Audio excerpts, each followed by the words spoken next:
खुशखबरी, दूल्हा आ गया है। प्रभु यीशु को वादा किए हुए 2000 साल हो गए हैं और बहुत से लोग उत्सुकता से उसकी वापसी की प्रतीक्षा कर रहे हैं। असल में प्रभु यीशु पहले ही देह में लौट आया है। अब एक ऐसा मनुष्य का पुत्र है जो कई सालों से बहुत से सत्य व्यक्त कर रहा है। बहुत से लोग उसके वचनों को पढ़ने के बाद महसूस करते हैं कि वे पवित्र आत्मा के कथन है, परमेश्वर की वाणी है। वे यह पहचानने लगे हैं कि सत्य व्यक्त करने वाला यह मनुष्य का पुत्र ही लौटकर आया प्रभु यीशु है। वह देहधारी सर्वशक्तिमान परमेश्वर है। सर्वशक्तिमान परमेश्वर ने मानव जाति को शुद्ध करने और बचाने के लिए आवश्यक सभी सत्य व्यक्त किए हैं। परमेश्वर की 6000 साल की प्रबंधन योजना के रहस्यों का खुलासा किया है और परमेश्वर के घर से शुरू होने वाले न्याय का कार्य किया है। उसने अनुग्रह के युग को समाप्त कर दिया है और राज्य के युग की शुरुआत की है। प्रभु यीशु पहले ही देह में लौट आया है और अब वह अपने वचन बोल रहा है। आओ हम सर्वशक्तिमान परमेश्वर के वचन सुने, परमेश्वर की वाणी सुने। सर्वशक्तिमान परमेश्वर कहता है, एक समय मैं यहोवा के नाम से पुकारा जाता था। एक समय मुझे लोग मसीहा के रूप में भी जानते थे और एक समय लोग मुझे प्यार और सम्मान से उद्धारकर्ता यीशु भी कहते थे। आज मैं वह यहोवा या यीशु नहीं हूं जिसे लोग अतीत में जानते थे, बल्कि मैं वह परमेश्वर हूं जो अंत के दिनों में वापस आया है। वह परमेश्वर जो युग का समापन करेगा। मैं स्वयं परमेश्वर हूं जो अपने संपूर्ण स्वभाव से भरा है और अधिकार, आदर और महिमा से भरा पृथ्वी के छोर से उदित होता है। लोग कभी मेरे संपर्क में नहीं रहे हैं, उन्होंने मुझे कभी जाना नहीं है और वे मेरे स्वभाव से हमेशा अनभिज्ञ रहे हैं। संसार की रचना के समय से लेकर आज तक एक भी मनुष्य ने मुझे नहीं देखा है। यह वह परमेश्वर है जो अंत के दिनों के दौरान लोगों पर प्रकट होता है, किंतु उनके बीच छिपा हुआ है। वह सामर्थ्य से भरपूर और अधिकार से लबालब भरा हुआ, दहकते हुए सूर्य और धधकती हुई आग के समान सच्चे और वास्तविक रूप में लोगों के बीच निवास करता है। ऐसा एक भी व्यक्ति या चीज नहीं है जिसका मेरे वचनों द्वारा न्याय नहीं किया जाएगा, और ऐसा एक भी व्यक्ति या चीज नहीं है जिसे जलती आग के माध्यम से शुद्ध नहीं किया जाएगा। अंततः मेरे वचनों के कारण तमाम देश धन्य हो जाएंगे और मेरे वचनों के कारण टुकड़े टुकड़े भी कर दिए जाएंगे। इस तरह अंत के दिनों में सभी लोग देखेंगे कि मैं ही वह उद्धार करता हूं जो वापस लौट आया है, और मैं ही वह सर्वशक्तिमान परमेश्वर हूं जो समस्त मानव जाति को जीतता है।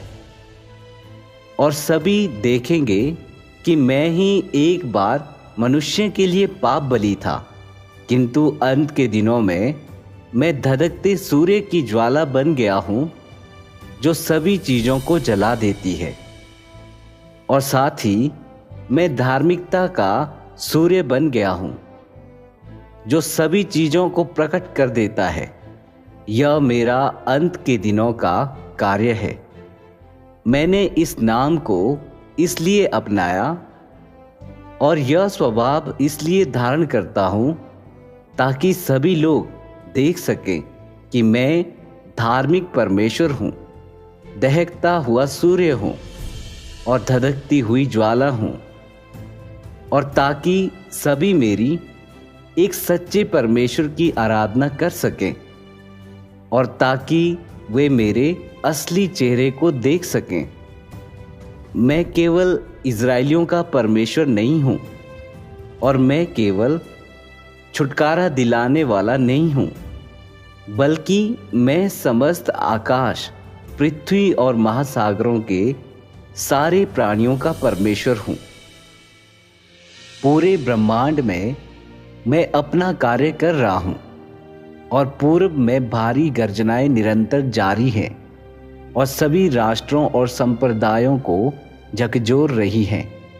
यह मेरे कथन ही हैं जो सभी मनुष्यों को वर्तमान में ले आए हैं।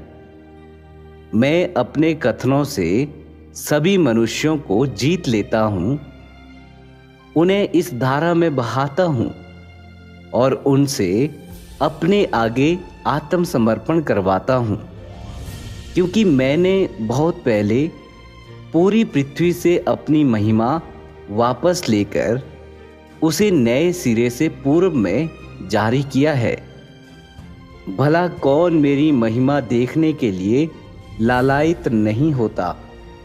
कौन बेसब्री से मेरे लौटने का इंतजार नहीं करता? किसे मेरे पुनः प्रकटन की प्यास नहीं है? कौन मेरी सुंदरता के लिए नहीं तरसता? कौन प्रकाश में नहीं आएगा? कौन कनान की समृद्धि नहीं देखेगा? किसे उद्धारकर्ता के लौटने की लालसा नहीं है? कौन उसकी सराहना नहीं करता?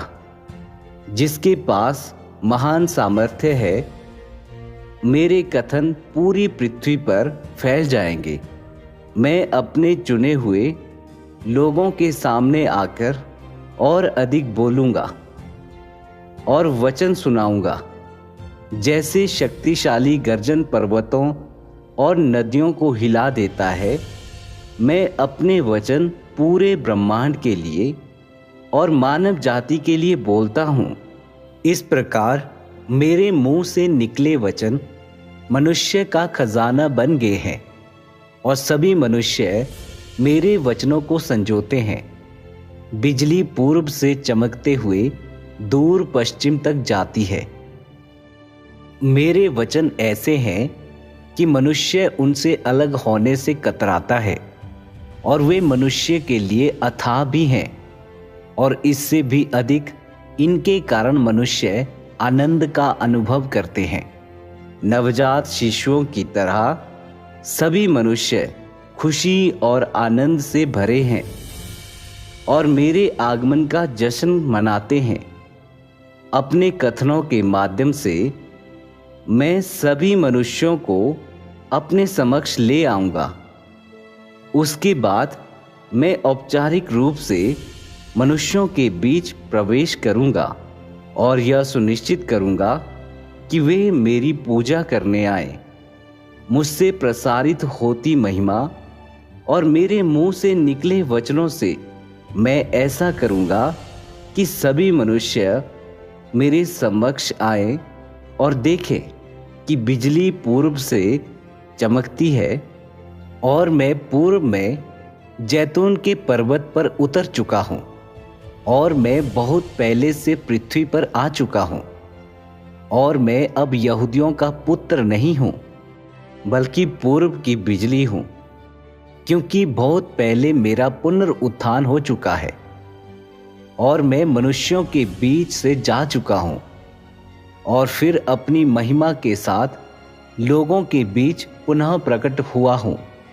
मैं वही हूँ जिसकी आराधना अब से असंख्य युगों पहले की गई थी, और मैं वह शिशु भी हूँ जिसे अब से असंख्य युगों पहले इज़राइलियों ने त्याग दिया था। उससे भी अधिक मैं वर्तमान युग का संपूर्ण महिमामय सर्वशक्तिमान परमेश्वर हूँ। सभी मेरे सिंहासन के सामने आएं और मेरे महिमामय मुखमंडल को देखें। मेरे कथन सुने और मेरे कर्मों को देखें। यही मेरा संपूर्ण इरादा है, यही मेरी योजना का अंत और चरमोत्कर्ष है, और साथ ही मेरे प्रबंधन का उद्देश्य भी है। तमाम राष्ट्र मेरी पूजा करें, तमाम मुख मुझे स्वीकार करें, तमाम लोग मुझ पर भरोसा रखें और मेरे चुने तमाम लोग मेरे सामने आत्मसमर्पण करें। भाइयों और बहनों, आओ इस बारे में विचार करें। इन वचनों को कौन व्यक्त कर सकता है? ए, केवल परमेश्वर ही इन वचनों को व्यक्त कर सकता है। यह परमेश्वर की वाणी है। बी, यह इंसान की ओर से है, कोई भी इन वचनों को व्यक्त कर सकता है। सी, मुझे नहीं पता। सही उत्तर ए है। केवल परमेश्वर ही इन वचनों को व्यक्त कर सकता है। यह परमेश्वर की वाणी है। सर्वशक्तिमान परमेश्वर का हर एक वचन अधिकार और सामर्थ्य रखता है और लोगों के दिलों को झकझोरता है। परमेश्वर के अलावा पूरी मानव जाति से कौन बात कर सकता है? परमेश्वर के अलावा मानव जाति को बचाने का परमेश्वर का इरादा कौन व्यक्त कर सकता है? परमेश्वर के अलावा कौन लोगों के परिणाम निर्धारित कर सकता है, जीवन और मृत्यु को नियंत्रित कर सकता है, ब्रह्मांड और उसके भीतर की सभी चीजों पर शासन कर सकता है? परमेश्वर के अलावा कौन मानव जाति के सामने अंत के दिनों में अपने कार्य को लेकर परमेश्वर की योजना और मानव जाति के अंतिम परिणाम और मंजिल का खुलासा कर सकता है? परमेश्वर के अलावा कौन पूरे ब्रह्मांड में परमेश्वर के प्रशासनिक आदेशों की घोषणा कर सकता है? परमेश्वर के अलावा कोई भी ऐसा नहीं कर सकता। सर्वशक्तिमान परमेश्वर पूरी मानव जाति से खुले तौर पर बात करता है और हर कोई उसके वचनों में अधिकार और सामर्थ्य को महसूस कर सकता है। सर्वशक्तिमान परमेश्वर के वचन परमेश्वर के सीधे कथन हैं। वे परमेश्वर की वाणी है। परमेश्वर की सभी भेड़ें जो सर्वशक्तिमान परमेश्वर के वचन सुनती हैं, वे पहचान लेती हैं कि वही लौटकर आया प्रभु यीशु है। यह प्रभु यीशु के इन वचनों को पूरा करता है। मेरी भेड़ें मेरा शब्द सुनती हैं, मैं उन्हें जानता हूं और वे मेरे पीछे पीछे चलती हैं। परमेश्वर दूसरी बार देह बना है और वह लौटकर आया है। प्रभु यीशु जिसके लिए हम दिन रात तरसते रहे, वह लौट आया है। वह सर्वशक्तिमान परमेश्वर है। प्रभु यीशु लौट आया है और वह अपने नए वचन बोल रहा है। आओ एक सवाल पर विचार करें। तुम्हें क्या लगता है, क्या ये वचन बाइबल से हैं या ये बाइबल के बाहर के वे नए वचन हैं जिन्हें प्रभु यीशु ने अंत के दिनों में बोला है? ए, वे बाइबल में दिए गए वचन हैं। बी, वे बाइबल के बाहर के वे नए वचन हैं जिन्हें प्रभु यीशु ने अंत के दिनों में बोला है। सी, पक्के तौर पर नहीं कह सकता। वे बाइबल के बाहर के वे नए वचन हैं जिन्हें प्रभु यीशु ने अंत के दिनों में बोला है।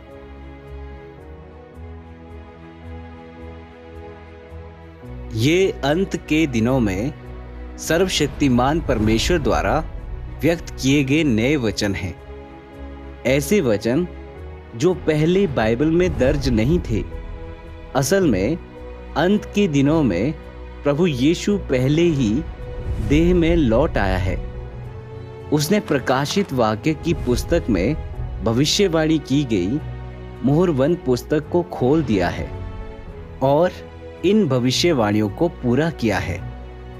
उसने कहा, हे दानियल, चला जा, क्योंकि ये बातें अंत समय के लिए बंद है और इन पर मोहर दी हुई है। बहुत से लोग तो अपने अपने को निर्मल और उजले करेंगे और स्वच्छ हो जाएंगे, परंतु दुष्ट लोग दुष्टता ही करते रहेंगे और दुष्टों में से कोई ये बातें ना समझेगा, परंतु जो बुद्धिमान है वे ही समझेंगे।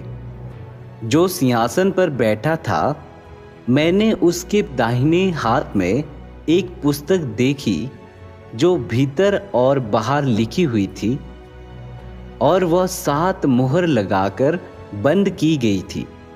फिर मैंने एक बलवंत स्वर्गदूत को देखा जो ऊंचे शब्द से यह प्रचार करता था, इस पुस्तक के खोलने और उसकी मुहरें तोड़ने के योग्य कौन है? परंतु ना स्वर्ग में, ना पृथ्वी पर, ना पृथ्वी के नीचे कोई उस पुस्तक को खोलने या उस पर दृष्टि डालने के योग्य निकला। तब मैं फूट फूट कर रोने लगा, क्योंकि उस पुस्तक के खोलने या उस पर दृष्टि डालने के योग्य कोई ना मिला। इस पर उन प्राचीनों में से एक ने मुझसे कहा, मत रो, देख, यहूदा के गोत्र का वह सिंह जो दाऊद का मूल है, उस पुस्तक को खोलने और उसकी 7 मुहरें तोड़ने के लिए जयवंत हुआ है। मानव जाति में से कोई भी मुहरबंद पुस्तक को नहीं खोल सकता, केवल स्वयं प्रभु यीशु ही इसे खोल सकता है, क्योंकि इंसानों में से कोई भी सत्य व्यक्त नहीं कर सकता। केवल परमेश्वर ही सत्य व्यक्त कर सकता है। इसलिए ये वचन हम में से किसी के द्वारा नहीं बोले गए हैं, ना ही वे सीधे परमेश्वर के आत्मा द्वारा बोले गए हैं, बल्कि परमेश्वर ने व्यक्तिगत रूप से पृथ्वी पर दूसरी बार देह धारण किया है, मांस और रक्त के साथ एक सामान्य मानव रूप में, और वह कई नए वचन बोल रहा है और नया कार्य कर रहा है। परमेश्वर की भेड़ों ने धीरे धीरे पहचान लिया है कि सर्वशक्तिमान परमेश्वर द्वारा बोले गए वचन सत्य हैं और स्वीकार किया है कि वही लौटकर आया प्रभु यीशु है। तो सर्वशक्तिमान परमेश्वर ने अब तक कितने वचन बोले हैं? आज तक सर्वशक्तिमान परमेश्वर ने अंत के दिनों में सत्य के 1 करोड़ से अधिक वचन बोले हैं। ये नए वचन इस बात का सबूत है कि प्रभु यीशु लौट आया है। पूरी बाइबल में केवल लगभग 8 लाख शब्द हैं। सर्वशक्तिमान परमेश्वर ने आज जो वचन व्यक्त किए हैं वे 12 बाइबलों जितने मोटे हैं। यह प्रभु यीशु की भविष्यवाणी को सटीक रूप से पूरा करता है। मुझे तुमसे और भी बहुत सी बातें कहनी हैं, परंतु अभी तुम उन्हें सह नहीं सकते। परंतु जब वह अर्थात सत्य का आत्मा आएगा तो तुम्हें सब सत्य का मार्ग बताएगा और आने वाली बातें तुम्हें बताएगा। अपने वचनों में सर्वशक्तिमान परमेश्वर ने कई रहस्यों पर से पर्दा उठाया है। उदाहरण के लिए परमेश्वर की 6000 साल की प्रबंधन योजना का रहस्य, मानव जाति को बचाने के लिए परमेश्वर के कार्य के 3 चरणों का रहस्य, परमेश्वर के नाम का रहस्य, अंत के दिनों में न्याय के कार्य का रहस्य, देह धारण का रहस्य, परमेश्वर किसे बचाता है और किसे हटाता है, परमेश्वर आपदाओं से पहले विजेताओं का एक समूह कैसे बनाता है, कौन स्वर्ग के राज्य में प्रवेश कर सकता है और कौन नहीं, मानव जाति का भविष्य का परिणाम और मंजिल, मसीह का राज्य कैसे साकार होगा, शैतान लोगों को कैसे भ्रष्ट करता है, पाप की समस्या का पूरी तरह से समाधान कैसे करें, कोई वास्तव में परमेश्वर की आज्ञा का पालन और उससे प्रेम कैसे कर सकता है, और भी बहुत कुछ।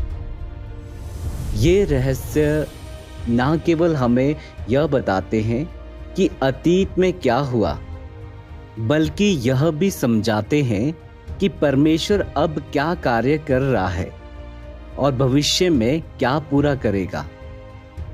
ये रहस्य आंखें खोलने वाले और पूरी तरह से विश्वसनीय हैं, जो लोगों को परमेश्वर के कार्य और स्वभाव के बारे में एक पूरी तरह से नई समझ और अंतर्दृष्टि देते हैं।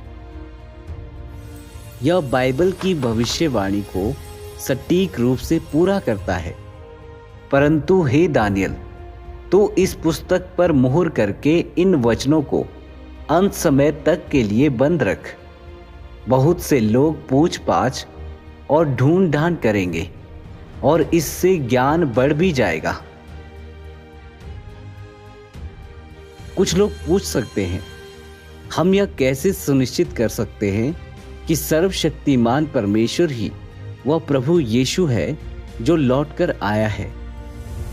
हर बार जब परमेश्वर देह धारण करता है तो उसके कथन निश्चित रूप से कई क्षेत्रों को शामिल करते हैं। वे मुख्य रूप से मनुष्य से परमेश्वर की अपेक्षाओं और चेतावनियों से संबंधित हैं। परमेश्वर के प्रशासनिक आदेशों और आज्ञाओं के वचन और उसके न्याय ताड़ना और भ्रष्ट मानव जाति के प्रकाशन के वचन, इसमें भविष्यवाणियों के वचन और मानव जाति से परमेश्वर के वादे वगैरह भी शामिल हैं। ये सभी वचन सत्य, मार्ग और जीवन की अभिव्यक्ति हैं। वे सभी परमेश्वर के जीवन के सार का प्रकाशन है। वे परमेश्वर के स्वभाव और जो कुछ परमेश्वर के पास है और जो वह है उसका प्रतिनिधित्व करते हैं। परमेश्वर द्वारा व्यक्त किए गए वचनों से हम देख सकते हैं कि परमेश्वर के वचन सत्य हैं और उनमें अधिकार और सामर्थ्य है।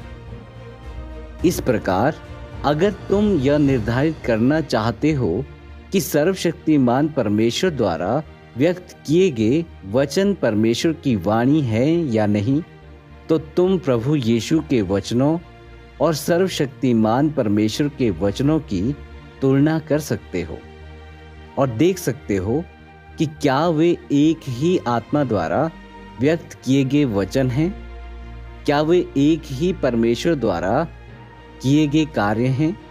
अगर उनका स्रोत एक ही है तो यह साबित करता है कि सर्वशक्तिमान परमेश्वर के वचन परमेश्वर के कथन हैं और यह कि सर्वशक्तिमान परमेश्वर ही परमेश्वर का प्रकटन है।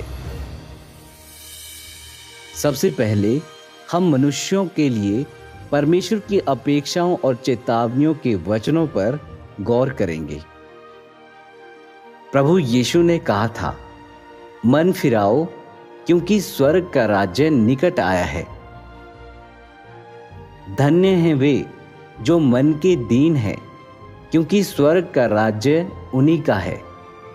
धन्य हैं वे जो धार्मिकता के भूखे और प्यासे हैं, क्योंकि वे तृप्त किए जाएंगे। धन्य हैं वे जो धार्मिकता के कारण सताए जाते हैं, क्योंकि स्वर्ग का राज्य उन्हीं का है। सर्वशक्तिमान परमेश्वर कहता है, आज जो लोग मुझसे सच्चा प्रेम करते हैं, ऐसे लोग धन्य हैं। धन्य हैं वे लोग जो मेरे प्रति समर्पण करते हैं, वे मेरे राज्य में बने रहेंगे। धन्य हैं वे लोग जो मुझे जानते हैं, वे मेरे राज्य में ताकत संभालेंगे। धन्य हैं वे लोग जो मेरा अनुसरण करते हैं, वे शैतान के बंधनों से मुक्त हो जाएंगे और मेरे आशीषों का आनंद लेंगे। धन्य हैं वे लोग जो अपने खिलाफ विद्रोह करने में समर्थ हैं, वे मेरे होंगे और मेरे राज्य की प्रचुरता प्राप्त करेंगे। जो लोग मेरे लिए दौड़ धूप करते हैं, उन्हें मैं याद रखूंगा। जो लोग मेरे लिए खुद को खपाते हैं, उन्हें मैं स्वीकार करूंगा। और जो लोग मेरे लिए अर्पित होते हैं, उन्हें मैं उनके आनंद के लिए चीज़ें दूंगा। जो लोग मेरे वचनों का आनंद लेते हैं, उन्हें मैं आशीष दूंगा।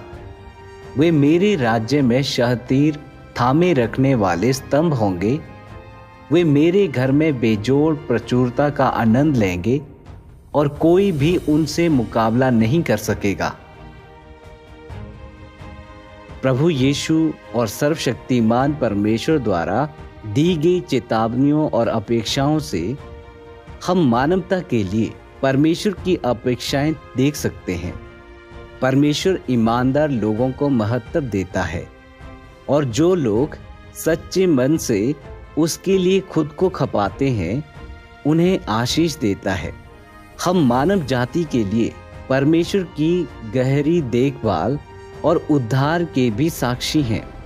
यद्यपि प्रभु यीशु और सर्वशक्तिमान परमेश्वर अलग अलग युगों में कार्य करते हैं और अलग अलग तरीकों से बोलते हैं, उनके द्वारा प्रकट किया गया स्वभाव, व्यक्त किए गए सत्य और मानवता के प्रति अपेक्षाएं समान रहती हैं। आगे आओ हम प्रशासनिक आदेशों पर, परमेश्वर के वचनों पर गौर करें। प्रभु यीशु ने कहा था, इसलिए मैं तुमसे कहता हूं कि मनुष्य का सब प्रकार का पाप और निंदा क्षमा की जाएगी, परंतु पवित्र आत्मा की निंदा क्षमा ना की जाएगी। जो कोई मनुष्य के पुत्र के विरोध में कोई बात कहेगा, उसका यह अपराध क्षमा किया जाएगा, परंतु जो कोई पवित्र आत्मा के विरोध में कुछ कहेगा, उसका अपराध ना तो इस लोक में और ना परलोक में क्षमा किया जाएगा। सर्वशक्तिमान परमेश्वर कहता है, मैं अपना क्रोध हर देश के ऊपर पूरी जोर से बरसाऊंगा और प्रशासनिक आदेश लागू करूंगा जो समूचे ब्रह्मांड में सार्वजनिक की जाती है, और जो कोई भी उनका उल्लंघन करेगा, उन्हें ताड़ना दी जाएगी। जब मैं पूरे ब्रह्मांड से बोलता हूं, सब लोग मेरी आवाज सुनते हैं, यानी सभी लोग उन सभी कर्मों को देखते हैं जिन्हें मैंने समूचे ब्रह्मांड में अंजाम दिया है। जो मेरे इरादों के विरुद्ध जाते हैं, अर्थात जो मनुष्य के कर्मों से मेरा विरोध करते हैं, वे मेरी ताड़ना के अधीन गिरेंगे। मैं स्वर्ग के असंख्य तारों को नया बनाऊंगा। मेरी बदौलत सूर्य और चंद्रमा नए हो जाएंगे। आकाश अब वैसा नहीं रहेगा जैसा वो था, और पृथ्वी पर सभी चीजें फिर से नई बना दी जाएंगी। यह सब मेरे वचनों के कारण संपन्न किया जाएगा। ब्रह्मांड के भीतर सारे देशों को नए सिरे से बांटा जाएगा और मेरे राज्य द्वारा प्रतिस्थापित किया जाएगा, जिससे पृथ्वी पर विद्यमान देश हमेशा के लिए विलुप्त हो जाएंगे और केवल वह राज्य होगा जो मेरी आराधना करता है। पृथ्वी के सभी देशों को नष्ट कर दिया जाएगा और उनका अस्तित्व समाप्त हो जाएगा। ब्रह्मांड के भीतर मनुष्यों में से वे सभी जो दानव के हैं पूर्णतया नष्ट कर दिए जाएंगे। वे सभी जो शैतान की आराधना करते हैं वे मेरी जलती हुई आग के बीच गिर पड़ेंगे, अर्थात उनको छोड़कर जो अभी धारा के अंतर्गत हैं, शेष सभी को राख में बदल दिया जाएगा। जब मैं हर एक व्यक्ति को ताड़ना दूंगा तो धार्मिक समुदाय अलग अलग तादाद में मेरे राज्य में लौट आएंगे और मेरे कर्मों से जीत लिए जाएंगे, क्योंकि वे देख चुके होंगे कि सफेद बादल पर सवार पवित्र व्यक्ति पहले ही आ चुका है। सभी लोगों को उनकी किस्म के अनुसार छांटा जाएगा और वे अपने अपने कार्यों के अनुरूप विविध प्रकार की ताड़नाएं प्राप्त करेंगे। वे सब जिन्होंने मेरा प्रतिरोध किया है नष्ट हो जाएंगे, और जहां तक उनकी बात है, जिनकी पृथ्वी पर कर्मों ने मुझे शामिल नहीं किया है, उन्होंने जिस तरह का व्यवहार किया है उस कारण वे पृथ्वी पर मेरे पुत्रों और मेरे लोगों के शासन के अधीन अस्तित्व में बने रहेंगे। मैं असंख्य देशों और असंख्य लोगों के सामने प्रकट होऊंगा और अपनी वाणी को पृथ्वी पर व्यक्त करूंगा। अपने महान कार्य के पूरे होने की उद्घोषणा करूंगा। सभी लोगों को उनकी अपनी आंखों से यह देखने दूंगा। इन वचनों से हम देख सकते हैं कि जो लोग पवित्र आत्मा की ईश निंदा करते हैं और हठपूर्वक परमेश्वर के कार्य का प्रतिरोध करते हैं, उन्हें अंततः उसके न्याय और दंड का सामना करना पड़ेगा। सर्वशक्तिमान परमेश्वर द्वारा जारी किए गए प्रशासनिक आदेश अधिक विस्तृत और व्यापक हैं, लेकिन प्रभु यीशु द्वारा बोले गए वचनों के साथ पूरी तरह से मेल खाते हैं।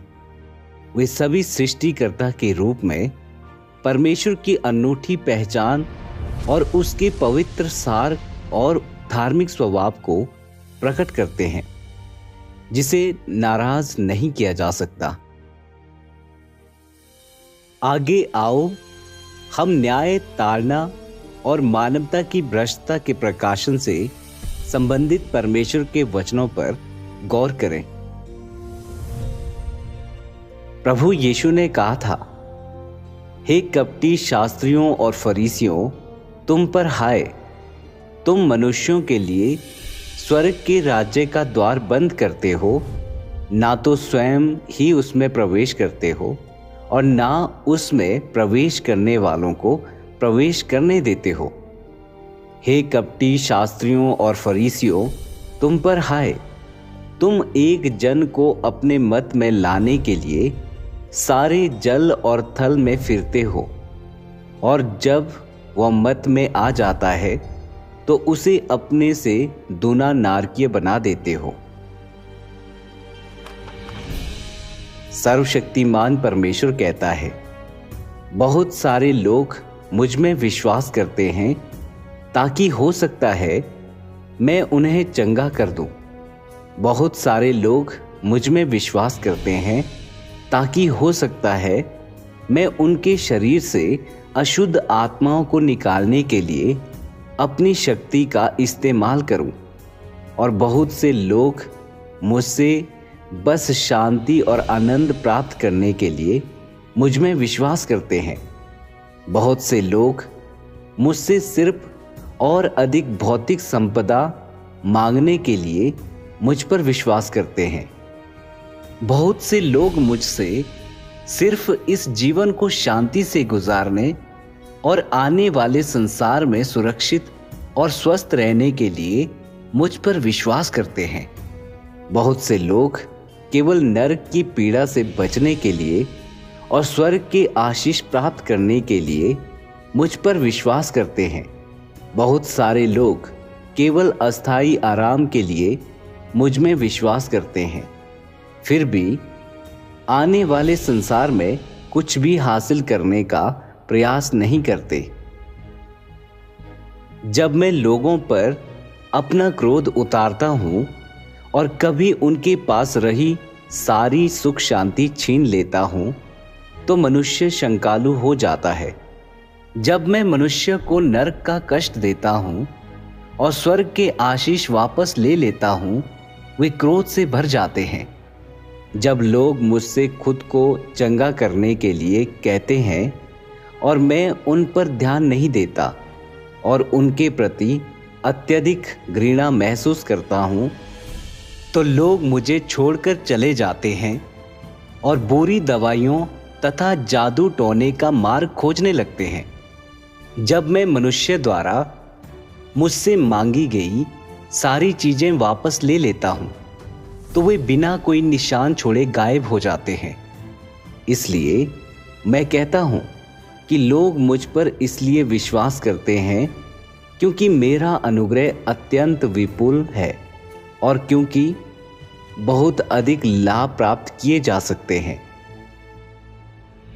फरीसियों को उजागर करने वाले प्रभु यीशु के वचनों और मनुष्य की भ्रष्टता पर सर्वशक्तिमान परमेश्वर के न्याय से हम देख सकते हैं कि परमेश्वर पाप से घृणा करता है और हमारी भ्रष्टता से नफरत करता है।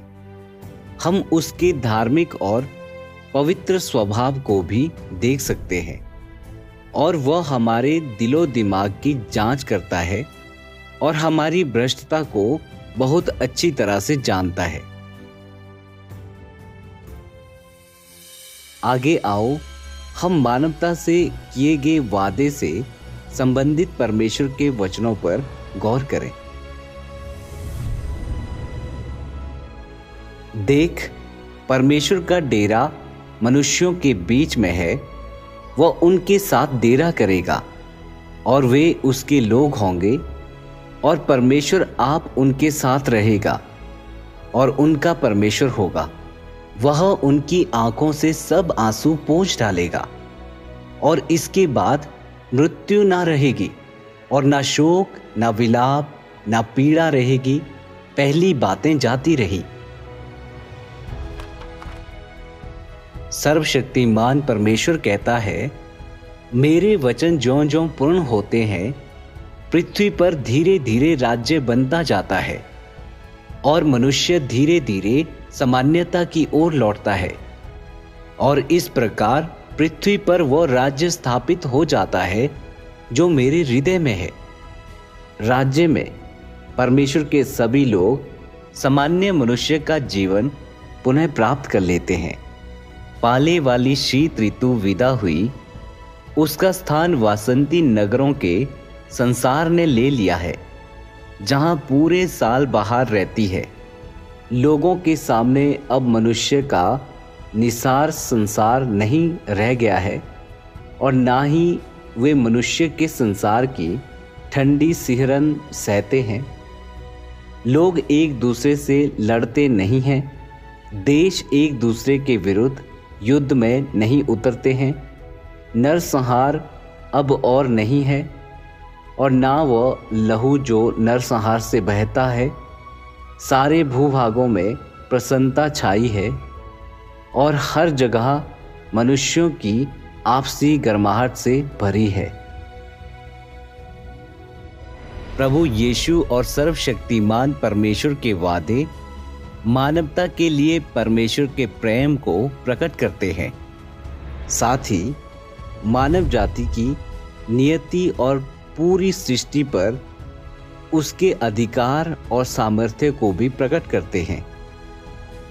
केवल स्वयं परमेश्वर ही अपने राज्य के रहस्यों और वह कैसा दिखेगा इससे पर्दा उठा सकता है और केवल वही मानव जाति के लिए अपने सुंदर वादों को फलीभूत कर सकता है। उपरोक्त तुलना से हम देख सकते हैं कि सर्वशक्तिमान परमेश्वर और प्रभु यीशु एक ही हैं। ये वचन देहधारी परमेश्वर द्वारा बोले गए हैं, जो सर्वोच्च स्थान पर खड़े होकर मानवता से बात करता है और परमेश्वर के स्वभाव और पवित्र सार को प्रकट करता है, जो परमेश्वर के अधिकार और पहचान को पूरी तरह से प्रदर्शित करता है। ये वचन एक ही आत्मा से आते हैं जो इस बात की पुष्टि करते हैं कि सर्वशक्तिमान परमेश्वर ही वह प्रभु यीशु है जो लौटकर आया है। सृष्टिकर्ता का प्रकटन। आज देहधारी सर्वशक्तिमान परमेश्वर एक साधारण सामान्य व्यक्ति के रूप में प्रकट होता है, फिर भी उसके मुंह से निकले वचन स्वर्ग और पृथ्वी को हिला देते हैं। उसके कुछ वचन अधिकार और सामर्थ्य से भरे हैं, कुछ मानवता के प्रति परमेश्वर की दया और सहनशीलता से भरपूर हैं, कुछ इस बुरी दुनिया के खिलाफ उसके भयंकर क्रोध को व्यक्त करते हैं, कुछ दो धारी तलवार की तरह तेज और भेदने वाले हैं जो सीधे हमारे दिलों में चुभ जाते हैं। आज सर्वशक्तिमान परमेश्वर ने करोड़ों वचन व्यक्त किए हैं। इन वचनों की विशाल मात्रा ही परमेश्वर की भेड़ों के लिए यह पहचानने के लिए पर्याप्त है कि सर्वशक्तिमान परमेश्वर ही वह प्रभु यीशु है जो लौटकर आया है। ये प्रचुर सत्य इस बात का सबसे अच्छा सबूत है कि प्रभु का आगमन हो गया है। आज परमेश्वर के वचन ऑनलाइन सार्वजनिक कर दिए गए हैं जो सभी राष्ट्रों और देशों के लोगों के लिए खोजने और जांच पड़ताल करने के लिए स्वतंत्र रूप से उपलब्ध है। हर कोई जो सत्य की खोज करता है और परमेश्वर के प्रकटन के लिए तरसता है, वह इन वचनों का भरण पोषण स्वतंत्र रूप से प्राप्त कर सकता है। यह प्रकाशित वाक्य की भविष्यवाणी को पूरा करता है। मैं प्यासे को जीवन के जल के सोते में से सेंत में पिलाऊंगा।